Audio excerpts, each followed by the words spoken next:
MX-5 Miata has adhered to Mazda's oft-cited jinba-ittai ethos, a Japanese phrase drawn from samurai horse archery that translates to horse and rider as one. The purity of connection required to accurately shoot arrows is tried. A moving animal, as distilled into an automobile, makes for a light, simple, and fantastic sports car. Also, horses don't have roofs, and neither do Miatas, if you're doing it right.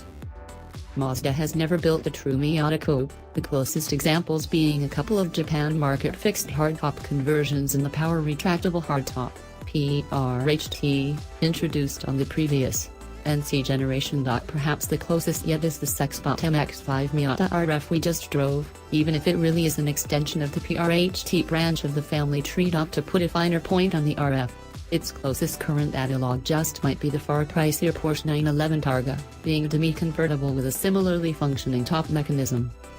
For all this, the RF should really stand for roof folds rather than retractable fastback, since the entire fastback doesn't retract and it isn't really a fastback. However you come down on that distinction, for many the RF will justify its $2,755 price premium over the least expensive comparable Miata soft top for its additional year-round capabilities.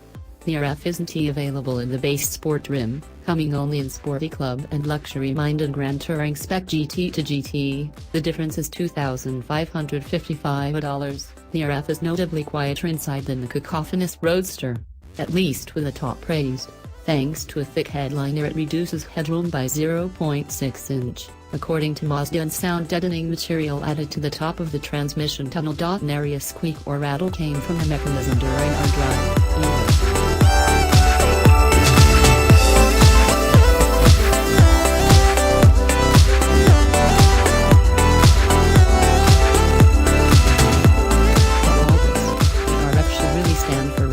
Rather than retractable fastback, since the entire fastback doesn't retract and it isn't really a fastback. However you come down on that distinction, for many the RF will justify its $2,755 price premium over the least expensive comparable Miata soft top for its additional year-round capabilities.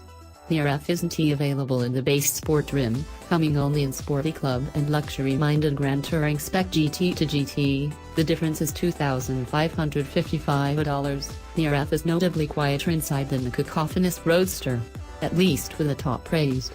Thanks to a thick headliner, it reduces headroom by 0.6 inch, according to Mazda, and sound deadening material added to the top of the transmission tunnel. Nary a squeak or rattle came from the mechanism during our drive, either. So why make the top retract at all?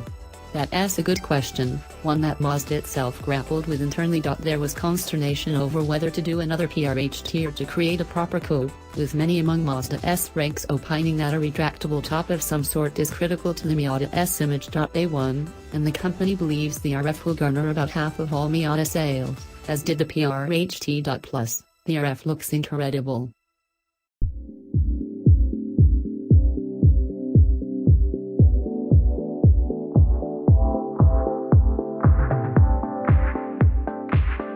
Twiddle the console mounting roof button, and the plastic hoop behind the driver and the pair of sail panels behind lift up and back, while the rear glass and two roof panels, the forward panel is aluminum, the rear one is steel, scissor back into a cubby behind the seats. Then the hoop and sail panels settle back into place. The sequence is very similar to the PRHT's, mostly because it's nearly the same, albeit sized to fit the slightly smaller 4th generation ND Miata and possessed of newer, quieter electric actuators. Of course, the sail panels are a new stylistic flourish, and they give the RF a coupe-like appearance from most angles, even with a roof stowed. Mazda caps off the visual sleight of hand with black painted trim panels that resemble quarter windows behind each door's glass. Amazingly, the RF's roof and mechanism introduce no fresh compromises to practicality versus the already compromised Miata Roadster. The shape of the trunk doesn't change.